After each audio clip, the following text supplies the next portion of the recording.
Hey guys, welcome back again to this channel. On today's video, I want to show you how to make a row header in Google Sheets.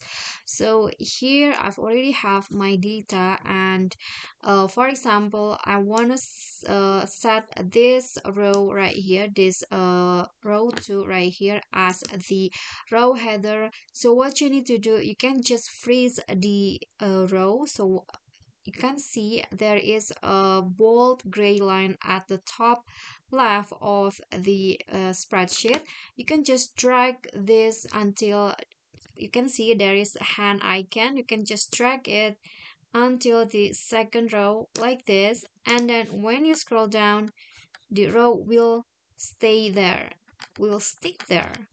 Okay, so that's the first way. Or you can also use the freeze option.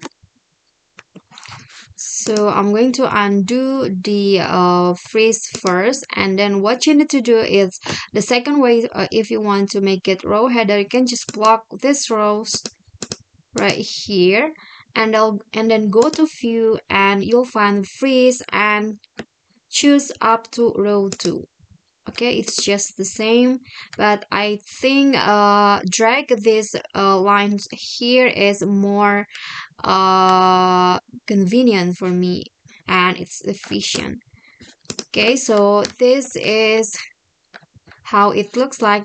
The header will just be there even if you scroll until the bottom of your sheets, and it also will appear if you print. For example, I want to print this part, the row header or this part will always be at the top. So let's see, I'm gonna click on Ctrl plus P, and yeah, you can see at the first page and at the second page, the Gantt chart project 1 row header will always be at the top.